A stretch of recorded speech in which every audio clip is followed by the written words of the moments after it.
Hey guys, I'm the Anarchist, and today I'll be reviewing Amon Amarth's new album, Berserker. So basic format of the video is going to be I will talk about the song, parts I didn't enjoy, parts I did enjoy with time markers, and I will be sure to play the parts that I'm talking about so you know what the fuck is going on. So without further ado, let's get into it. So the first track on this album is called Fefner's Gold. It happens to be my favorite track, due largely to that amazing acoustic intro that is so Gothenburg-esque.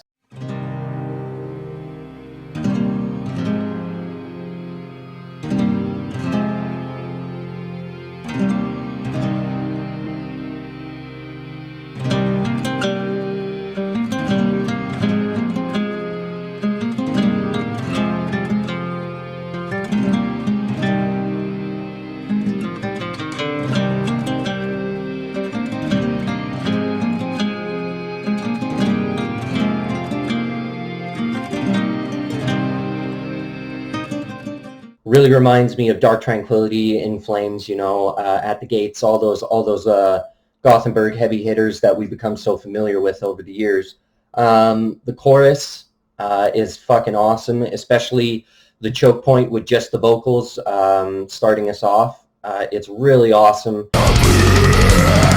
In search of Fafner's gold, our dragon's tail. He'll run his sword through his scales. Fafner's gold, our dragon's tail. Trapped down we are foes, defeat unveiled. Love the pace of the song. Wouldn't change much about it, so really happy with this one. So apparently I deleted the second track, Crack the Sky, so I'll just give it a quick review now. The intro crushes your balls into dust.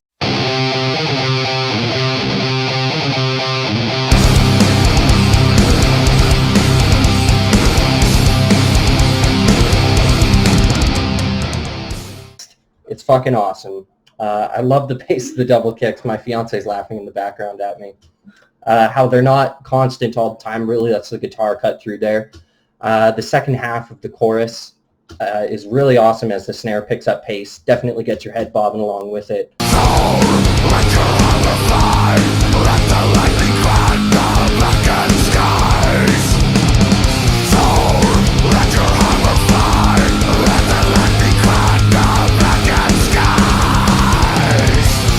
And Johan's, I guess, spoken vocals are really awesome. It's like a dark Swedish fairy tale, so. Besieged by countless foes, his eyes they are aglow, longing for the fight.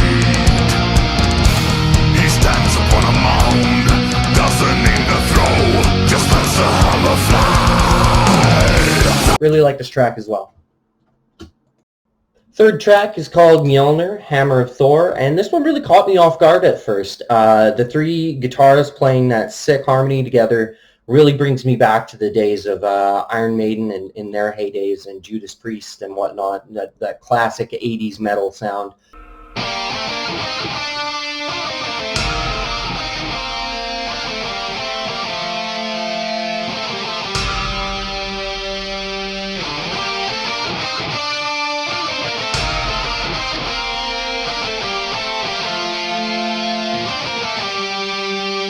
So really enjoyed that, and they carried that feel throughout the song.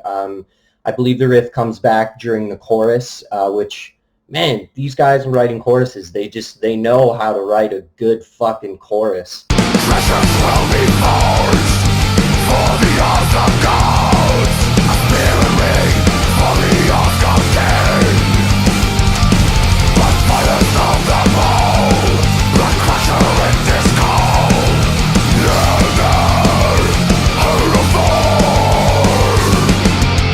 The solo in the song is fucking awesome. It's not gaudy or flashy, so it adds to the song, which is very important to me, that a solo adds to the song and doesn't become the focal points.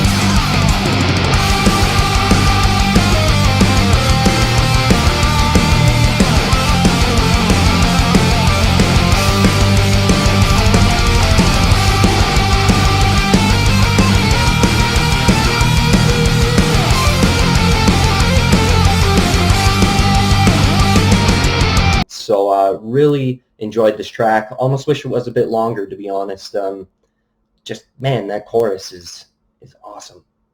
So fourth track on the album is called Shield Wall, and I believe it was the single that they released to the public to give us a small taste of what they were up to. Honestly, one of my least favorite tracks on the album. It's pretty standard Amon Amarths stuff here. The chorus, once again, there seems to be a theme going on here. The chorus is the highlight of the song for me, especially the guitar riff. It just goes to show that it's not how many notes you play, but when you play them. So that's really awesome to hear that they took the simpler road so that you can listen to it once or twice and immediately hum that back.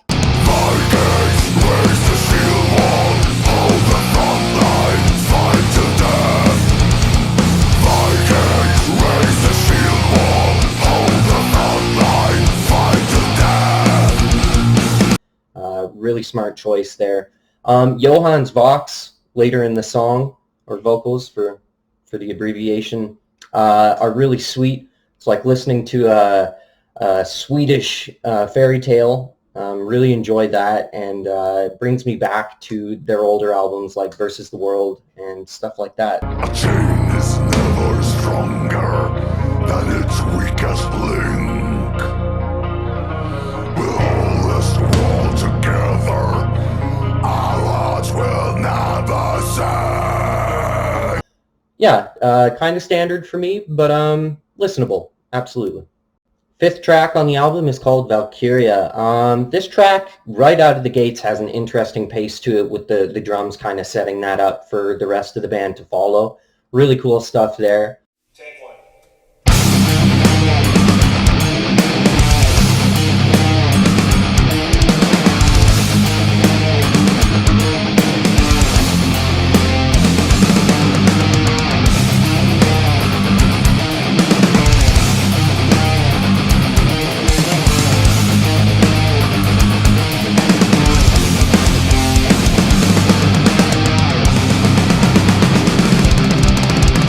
The bass part, the solo bass part in this song, more of that in metal. Guys, take notes. The bass is an instrument too, and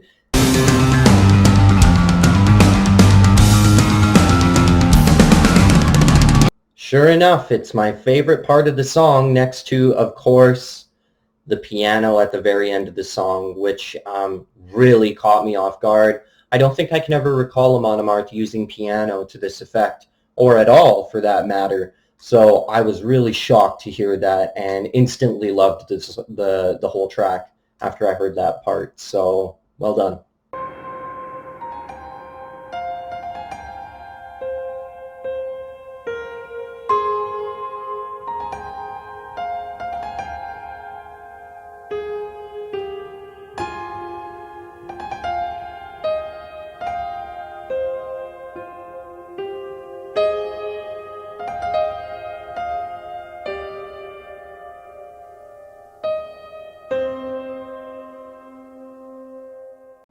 Sixth track is called Raven's Flight. Right off the bat, they start it with that sick rotary effect on the lead guitar, which is awesome through surround sound or headphones, so I highly recommend checking that out through not just your laptop speakers.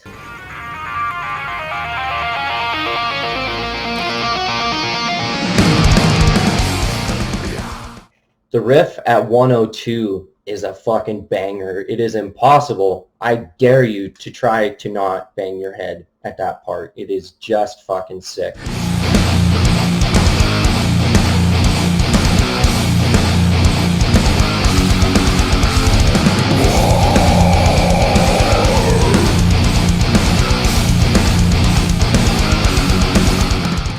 It comes back around 2:12 in the song, and Johan's is fucking awesome. That is exactly what that part called for, and just kicks you right in the teeth.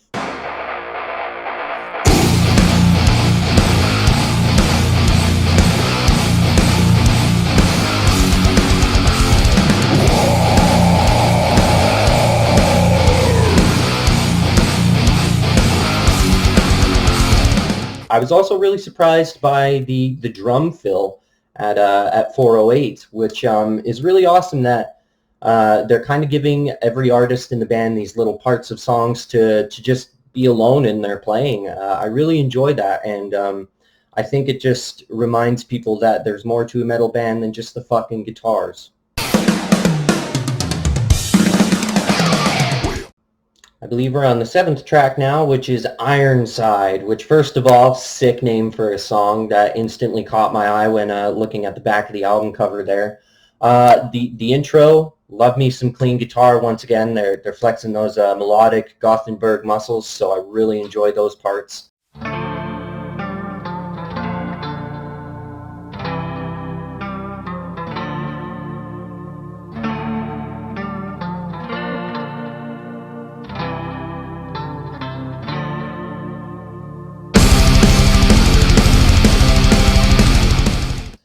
That part especially for sure. I'm not sure if it was the right call to go directly into tremolo picking after the clean intro. It's just kind of jarring and abrupt to me, so not the biggest fan there. We're even treated later on in the song to some of Johann's baritone singing, which was a welcome surprise. I love that they're testing some new waters here, and that they're really trying to push the envelope for themselves, and it sounds like they're having a lot of fun doing that as well. So I really enjoyed that part. It shows the presumably mammoth size of Johann's lungs, because, like I said, his baritone voice is so deep, so deep, so I really like that. And never has my blood been shed in countless wars and fights. This Kenning is my true name. They call me Ironside. But yeah, minus the intro and that part, kind of a largely forgettable song to me. Track number 8, The Berserker at Stamford Bridge. First of all, I love the pace of this song. Amon Amarths are some of my favorite writers when they slow things down a little bit and really kind of get that Viking flow of the oars into their song. You can practically taste the seawater even listening to it. We had marched all night long. Now silently we stood upon the ridge. An army of 15,000 strong, looking down at Stamford Bridge.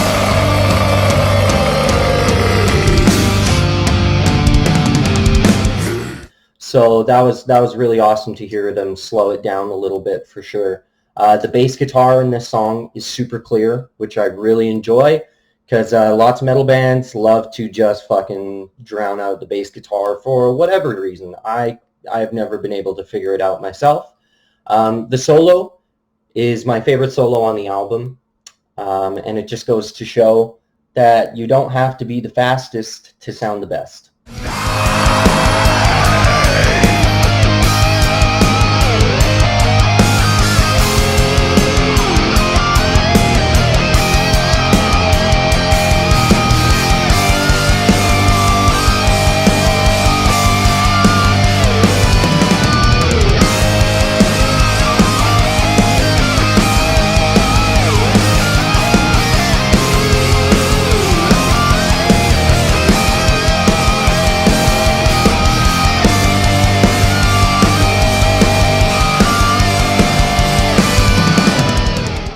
Track number 9, When Once Again We Can Set Our Sails. Once again, the intro shows their prowess as artists for writing melodic and harmonic parts. Really enjoyed that part.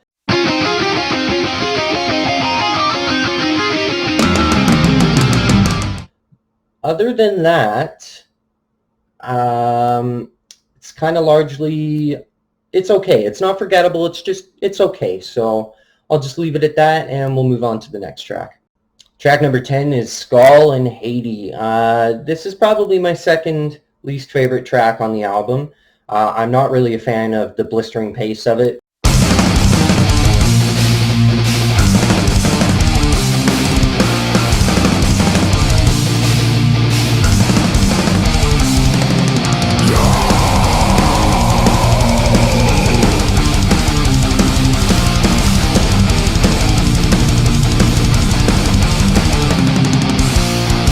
doesn't really seem to suit Amon Amarth as well as when they slow it down like they do a bit later in the song, so I definitely enjoyed that tempo change there. And no one will end it wrong. The secret of the riddle is that their fates are intertwined. Without each other they can live, and together they will die. And the solo in this song is just a slight indicator of how fast these guys can shred if they choose to do so. But yeah, it's okay.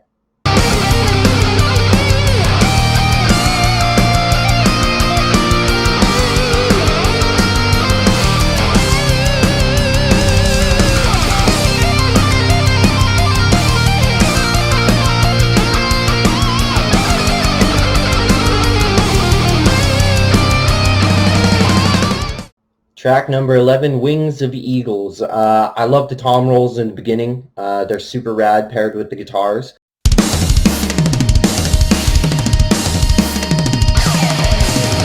But beyond that, I don't really have much to say about this song. Lots of tremolo picking, standard stuff for Amon Amarth. For anyone that's been listening to them for years, I'm sure they could agree to some extent. So yeah, largely boring. Into the Dark. This song is a fucking masterpiece. It's my second favorite track next to Fefner's Gold, and it's this direction of writing that I hope they continue to chase.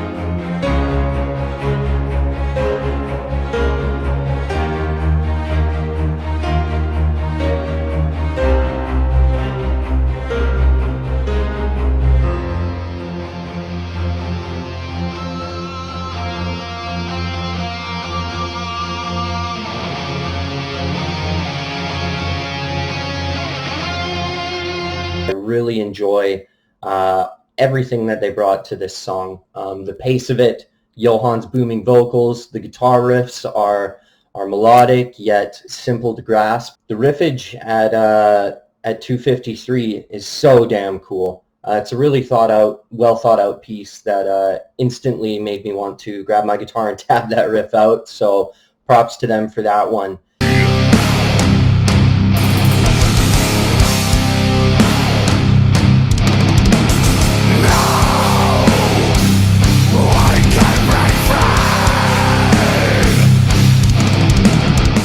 As well as the strings and piano that send off this record are so wicked.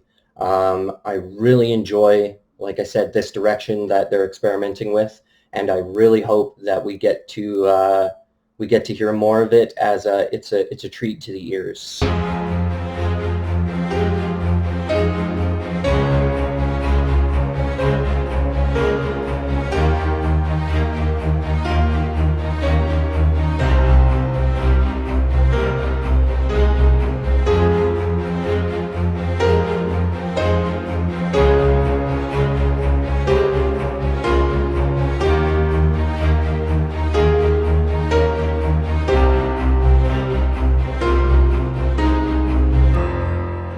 So, in closing, I really enjoyed this album. Amon Amarth are one of those metal bands that never really truly lets me down. There's always at least a few songs on the record that I will continue to listen to until they release another album. I don't give ratings or scores to something that is clearly subjective opinion. I think that's a bit ridiculous and pious of people to do, to try and sway others. So if you think this might be something that you enjoy, I can't stress enough supporting the artist. Go and buy the album. Do not just download it. I know it sounds like a broken record in this day and age, but I know what it's like to be a struggling musician. So with that, thank you for watching. Possibly leave a like, subscribe. Don't, move on. Get on with your life, and we'll see you in the next video.